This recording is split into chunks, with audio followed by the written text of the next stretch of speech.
Venkatareddy sir రాత్రి చూమినరా మరి ఇవన్నీ ఉన్నా కూడా ఇంకా ఓపెన్ కార్డు ఇంతమంది లీడర్లు ఉన్నట్టు ఏం లాభం చెప్పండి. మరి మీరు ఈ పత్తారి చెక్కులు పెట్టేటోళ్ళు ఎంతమంది చెప్పండి ఒకసారి. ఇప్పుడు వచ్చారు పత్తారి.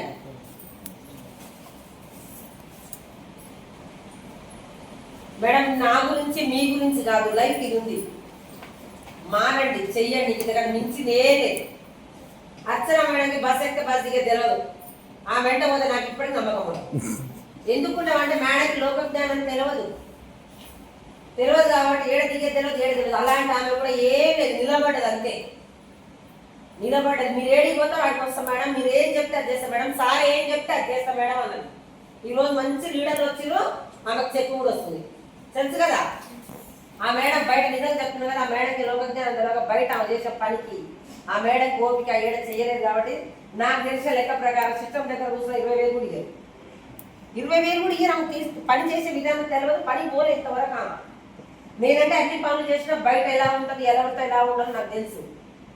20,000 కూడా ఇయ్యను. 20,000 సంపాదించాను మేడం, ఈరోజు 1,80,000 తీసుకుంటూ తనకి రీజనరేషన్ వస్తున్నారా వస్తున్నారా? మీరు ఒక మీటింగ్ కనపడుతున్నారు, ఒక మీటింగ్ కనపడతలేదు. ఒక మీటింగ్లకు వస్తారు, ఒక మీటింగ్లకు రారు. ఏదైనా ఫోకస్ ఒక 1 ఇయర్ ఫోకస్ చేస్తే ఎవరో ఒకరు దొరుకుతారా? ఇక ఇంతకన్నా మించి మాట్లాడేది ఏం లేదు. ఏ అప్లైనా టికెట్ బుక్ చేసుకుని ఎవరు చెప్పరు, నీకు ఆకలి ఉంటే నువ్వే బుక్ చేసుకుని రా. సిఎస్సి మీరే గ్రూప్లలో పెట్టాలి. జూమ్ మీటింగ్ మీరు మీ కింద టీం ఎంతమంది జాయిన్ అవుతారో మీరు తెలుసుకోవాలి. అంతా ఒక్కరి మీదనే భారం వేసి ఒక్కరి మీద వేస్తే ఒక్కరికి రాదు, అవునా కదా. ఇందులో చాలా మంది బ్రాంచ్ అయిన వాళ్ళు, ఎలిజిబుల్ కాక చెక్కులు పెట్టిన వాళ్ళు ఒక 2 నెలలు టీం తయారు చేసుకుని 3 నెలల చెక్కు పెట్టచ్చా లేదా? మరి ఇందులో ఎంతమంది పెడుతుంది చెప్పండి. మహేష్ సార్ చెప్పకుండా ఎంతమంది టీం తీసుకొచ్చి మీటింగ్లో కూర్చోబెట్టుకుంటారు? అది మనకి ఏం తెలియదు. సార్ చెప్తే పోతున్నాం, సార్ చెప్తే వస్తున్నాం. వాస్తవం చెప్తున్నా, నిజంగా గుండె మీ చేద్దాం. మహేష్ సార్ లాంటి లీడర్ మీకు ఏదో దొరకడు కూడా దొరకడు లీడర్. ఏ రోజైనా మాట్లాడు వస్తుంది మేడం, పోతుంది మేడం, ఆడి మేడం, టీం వచ్చినా రాకున్నా, ఇప్పుడు రాకున్నా మేడం మనసారి నాకు వస్తారు. ఎప్పుడైనా పాజిటివ్ మాట్లాడతాను, నెగిటివ్ అనేది రాదండి. అంత మంచి లీడర్ దొరికిండు, మీకు అర్థం కావట్లేదు గురించి మీకు. ఇంకా ఇప్పుడు కాబట్టి మీరు ఎక్కడికి పోదాం ఎడబెడదాం అని ఇప్పుడు టైం ఇస్తుండు. డిసెంబర్ వరకు చూడండి, ఆయనంటే మీరు పడాలి, మీ అంటే ఆయన ఇప్పుడు పడుతుంది. కాబట్టి అందుకని 3 జనరేషన్ ఒక్కటి దృష్టిలో పెట్టు. నాకు రవి సార్ ఫోన్ రాగానే నాకు ఒక్కసారి 5 నిమిషాలు ఆలోచించిన, అదే నాకు జరిగితేనే ఇంతకుముందు స్కూల్లో ఉన్న పరిస్థితి ఏంటి, దేవుడు ఏదైనా సరే నాకు ముందు ఆలోచన ఇచ్చి నువ్వు ముందులో మేలుకున్నా అనిపించింది, అవునా కదా. మరి మనందరికి ఉందా లేదా? ఇప్పటికైనా సీరియస్గా ఫోకస్ చేయండి. నేను ఏం చెప్పేది లేదు, సీరియస్గా ఫోకస్ చేసి ఎవరు వచ్చినా ఎవరు రాకుండా బయటికి హోమ్ మీటింగ్స్కి వెళ్ళండి, ట్రైనింగ్లు చేయండి, డెమోలు చేయండి, మీటింగ్లకు మీరే పట్టుకొని అడిచారని. అప్లై సలహా తీసుకుంటారంటే మీకు ఇది అర్థం కాలేదని అర్థం. ఇందులో రేపు డిసెంబర్ చెక్ గుర్తుంది కదా సార్, రోజు వీళ్ళందరూ హోమ్ మీటింగ్ చేసి ఒక గ్రూప్ క్రియేట్ చేసి అందులో సారే నన్ను అర్చన మేడం ముగ్గురిని యాడ్ చేయండి. మళ్ళీ సార్ ఒక టీం అట్ని తయారు చేసేయండి. మీరు ఎవరో ఎన్ని హోమ్ మీటింగ్ చేసి అల్లేస్తారో మా అందరికి తెలుస్తుంది, అవునా కదా. తెలిసిరనుకో మీరు రెండోసారి మేడం నాకు అక్కడ టైం కావాలి, గాడ టైం కావాలి, చదువుకున్న మీరు రావాలంటే నేను వస్తా, చదువుకున్నా ఉంది రాండి మేడం అంటే ఆ మేడం వస్తుంది. మీరు పని చేస్తేనే కదా కొంచెం మీరు సపోర్ట్ చేసేది.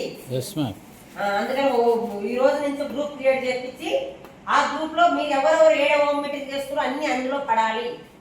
పని చేసిన వాళ్ళకే అవునా కదా. మీరేమైనా ఫోన్ చేస్తేనే మేము ఎక్కడానికి రెడీగా ఉంటాం, లేకపోతే మీ ఆకలి లేకపోతే మేము 24 గంటలు మీ దగ్గర గ్యాస్ లేదు, లైటర్ కొట్టి ఏం లాభం. మేము డిసైడ్ చేస్తున్నాం, మీరు కాకపోతే ఇంకొకరు, మీకు ఇచ్చే టైం ఇంకొకరికి ఇవ్వచ్చు, అవునా కదా.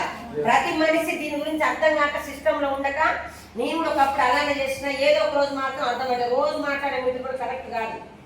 ఎవరో ఏదో ఒకటి అన్నదే కరెక్ట్ కాదు. ఒకరోజు నాకు చిన్న స్టోరీ చెప్తానండి. మా ఊర్లో నేను మా చిన్న ఇల్లు కదా, పక్కింటి ఆయన ఒక 50,000 అడిగింది అప్పు. 50,000 అడిగితే ఏమన్నా తెలుసు ఆయన, నీకు కరెక్ట్గా నీ గుడిసె మీద కప్పే గట్టిగా లేదురా, నీకు ఎవరిస్తాడు 50,000 అన్నాడు ఆయన. నీ గుడిసె మీద కప్పే గట్టిగా లేదు, 50,000 ఎవరిస్తారు అమ్మా అన్నాడు. 24 గంటలు అన్న మంచిగా మాట్లాడతాం, ఫైనాన్స్ ఇస్తాడు, అన్నీ చేస్తాను. ఆయన అన్నాక 2-3 రోజులు నాకు కోపం వచ్చింది, గింత ఉన్నాడు గింత నమ్మలేదని. మళ్ళీ తర్వాత ఏమనిపించింది తెలుసా, ఆయన ఏ మాటకైనా సరే మంచి మాట చెప్పిండు, ఆయన చెప్పింది మంచిది తీసుకున్నా. నేను ఇంత ఉన్నా, నలుగురిలో మాట్లాడుతూ అన్నీ ఉన్నాయి అంటే నాకు 50,000 కూడా ఇచ్చే స్థాయి లేదు అని అర్థం నాకు గుర్తు చేసిండని దానికి కూడా ఒక రీజన్ గట్టి పట్టుకోవాలి స్టేజ్. నాకు ఎందుకు గుర్తొచ్చింది నైట్ అంటే ఆయన మా ఇంటికి వచ్చాడు. నీకు 5 లక్షలు వస్తున్నాయంట కదా, మా బిడ్డ పెళ్లి పెట్టుకుంటున్నా, ఆవిడ బ్యాంకులో పెట్టుకునేది ఎందుకున్నా, నాకు కూడా ఒక 10 లక్షలు చూడని వచ్చాడు. నీలాంటి ఆ రోజు అన్నా నేను ఈరోజు సక్సెస్ కావడానికి నీకు కూడా ఒక పాత్ర ఉంది, గుడిసె మీద కప్పులేదు నీకు ఎవరిస్తారా అన్నావు కాబట్టి రేపు పేరెట్ ఉంటే ఎవరన్నా అంటారు అని గట్టిగా పట్టుకున్నాను అని చెప్పిన.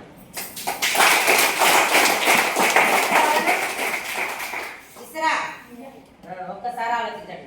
24 గంటలు ఫైనాన్స్ చేస్తారు మురళి అని, మా ఊర్లో కాపాయన మస్తు మాట్లాడతారు. పైసలు కాడికి పోతే గుడిసె మీద కప్పేది గమనిస్తారు అన్నాడు.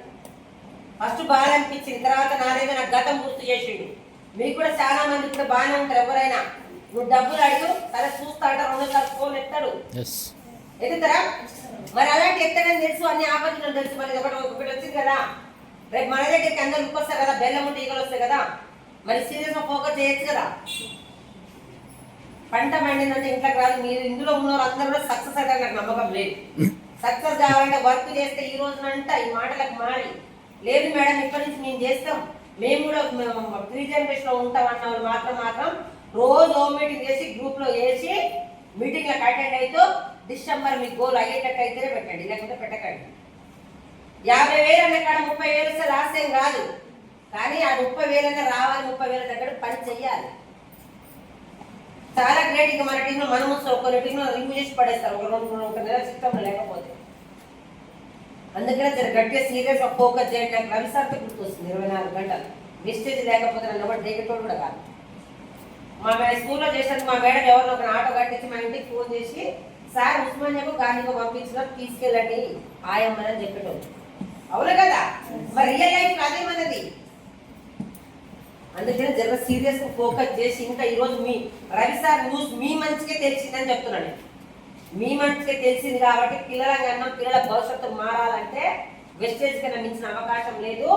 సీరియస్గా ఫోకస్ చేసి మీరందరూ డిసెంబర్ మంచి చెక్కులు తీసుకోవాలని మనస్ఫూర్తిగా కోరుకుంటున్నా. Thank you madam, thank you.